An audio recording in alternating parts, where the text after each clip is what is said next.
Assalamualaikum warahmatullahi wabarakatuh, Tribuners. Nah, rasanya saya Sukmawati Ibrahim kembali hadir tentunya dalam live report. Dan saat ini saya sudah terhubung dengan jurnalis Tribun Timur yang berada di Kabupaten Bantaeng. Ada Ahmad Nasution di sana. Selamat siang Ahmad Nasution.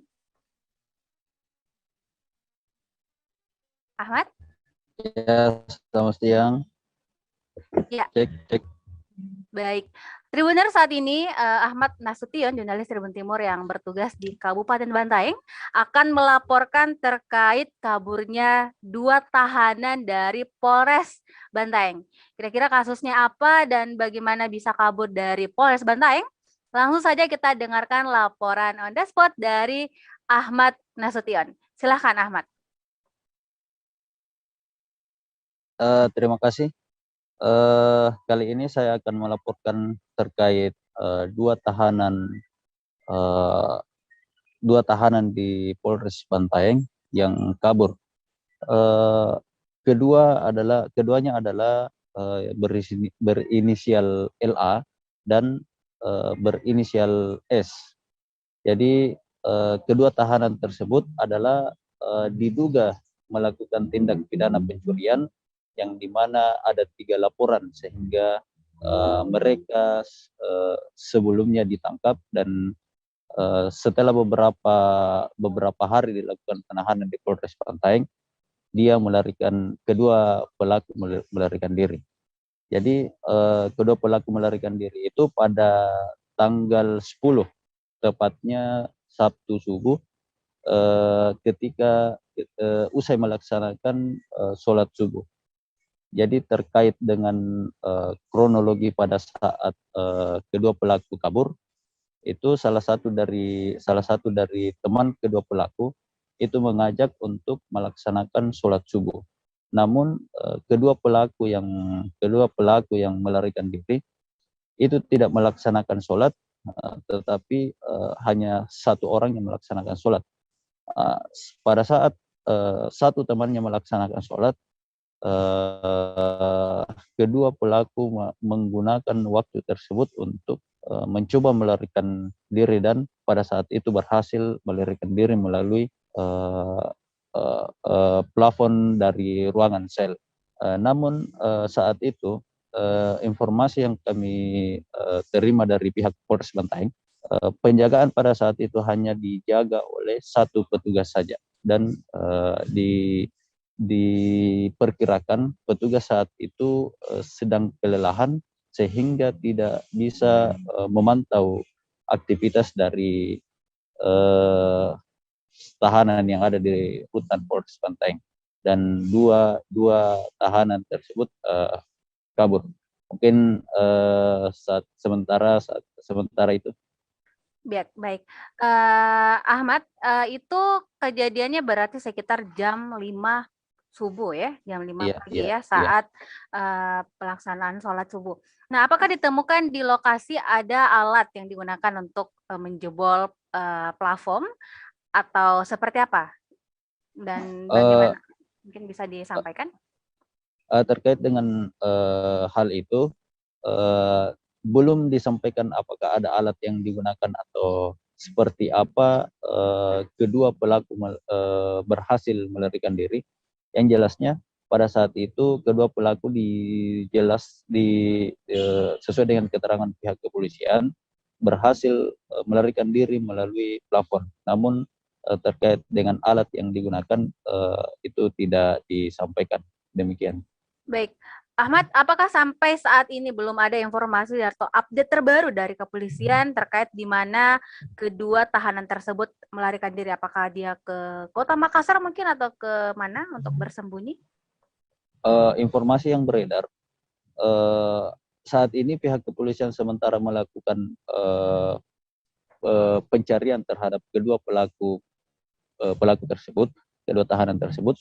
Namun dari informasi yang saya himpun dari masyarakat, kedua pelaku dikabarkan melarikan diri di kampungnya di wilayah desa Patalasang, Kecamatan Ulu Ere, Kabupaten Bantaeng.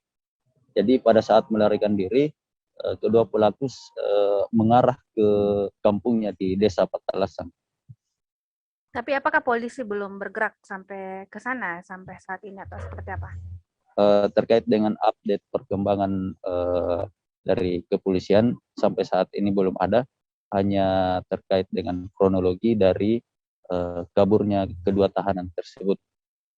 Baik, Ahmad, mungkin juga Tribuners di rumah yang ingin tahu sebenarnya untuk kasus dari kedua tahanan tersebut mungkin apa? Apakah memang selama ini keduanya sudah sangat meresahkan masyarakat atau seperti apa? Mungkin bisa disampaikan juga. Ya, terkait dengan kasus dari kedua tahanan tersebut, awalnya laporan yang masuk itu karena melakukan pencurian satu unit motor, yang dimana pada saat itu pelaku yang dimana pada saat itu motor korban diambil di perjalanan, saat di perjalanan kemudian diambil paksa oleh kedua tahanan tersebut. Ya, begal. Jadi kemudian kasus yang kedua, laporan yang masuk itu ada beberapa unit laptop, kemudian tabung gas yang sempat juga dicuri oleh kedua tahanan tersebut. Kemudian terkait dengan laporan lainnya, ada beberapa laptop juga, kemudian beberapa tabung gas. Baik, Ahmad, terima kasih banyak atas informasinya. Kita akan jeda sejenak dan akan terhubung langsung dengan jurnalis Tribun Timur yang ada di Lu Utara, Calik Mawardi.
Baik, Tribuners, kembali kita terhubung dan sekarang saya juga sudah terhubung dengan jurnalis Tribun Timur yang ada di Luwu Utara. Ada Kak Calik Mawardi di sana. Apa kabar Kak Calik? Baik. Alhamdulillah ya. Itu di belakang sejuk sekali ya kelihatannya ya Kak Calik ya. Tawa.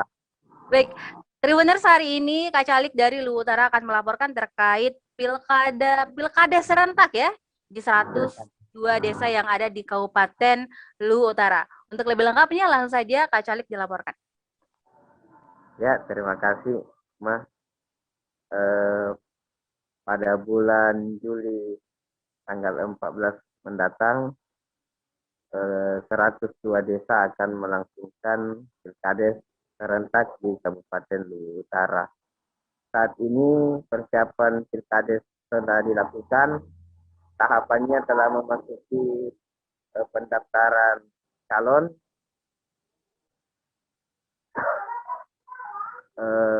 Untuk menjadi kepala desa, Dinas Pemberdayaan Masyarakat dan Desa mengeluarkan berbagai macam aturan. Salah satunya calon kepala desa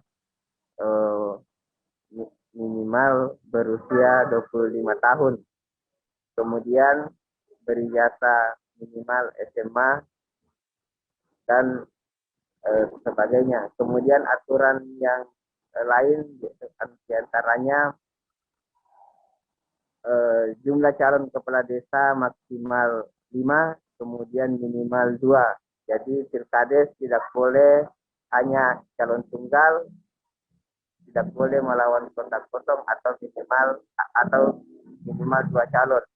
Jika ada desa yang calonnya tidak sampai 2 atau cuma 1, pilkadesnya akan ditunda ke tahun depan. Ya, demikian Sukma. Baik, terima kasih Kak Calik.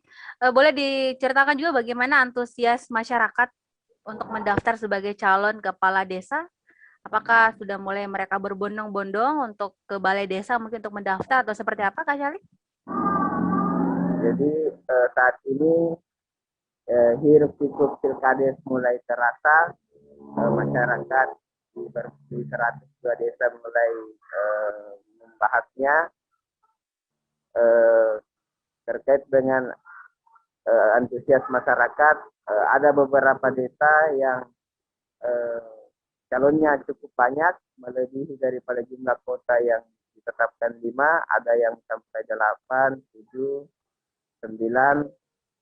Kemudian ada juga desa yang calonnya hanya 2. Terkait dengan calon desa yang calonnya lebih daripada 5, panitia akan melakukan seleksi dengan melihat pengalaman calon, kemudian pendidikan dan usia calon. Demikian. Ya, tapi intinya semua berjalan secara kondusif ya Kak Calik ya. Ya, sampai saat ini tahapan pilkades berjalan dengan kondusif. Baik, Tribuners selain melaporkan terkait pilkades ya yang ada di 102 desa yang ada di Kabupaten Luwu Utara, Calik Mawardi juga akan melaporkan terkait persiapan nonton bareng PSM melawan Persija malam ini. Silakan Kak Calik. Ya, malam ini sejumlah pecinta PSM dan pecinta sepak bola di Kabupaten Luwu Utara akan menggelar nonton bareng di Kafe Teras Adira di Jalan Sultan Hasanuddin, Masambah, Kabupaten Luwu Utara. Selain pecinta PSM, nobar juga rencananya dihadiri oleh Ketua Komite Olahraga Nasional Indonesia Kabupaten Luwu Utara, Amrullah Duhua Taimar, serta para fans klub seperti fans Real Madrid, Barcelona, Juventus, Chelsea, Manchester United, dan sebagainya. Owner Adira Cafe telah menyiapkan ratusan kursi untuk menampung para fans PSM yang akan melakukan nonton bareng. Ia menekankan bahwa nobar tetap akan memperlakukan protokol kesehatan. Demikian, Berat. Ya, seru sekali ya. Kita juga tentunya tidak sabar lagi untuk menyaksikan laga PSM melawan Persija. Kak Calik, sebelum kita tutup, mungkin bisa diperlihatkan bagaimana suasana sekarang ya di tempat Kak Calik berada. Suasana desanya seperti apa? Ini suasana di salah satu desa yang ada di Kabupaten Luwu Utara. Saat ini sedang hujan. Saya juga sementara berteduh. Tetap jaga kesehatan pastinya Kak Calik ya. Ya. Oke, baik. Tribuners, sekian untuk live report live on the spot pada kesempatan kali ini dan tentunya akan hadir setiap hari pukul 2 siang ya.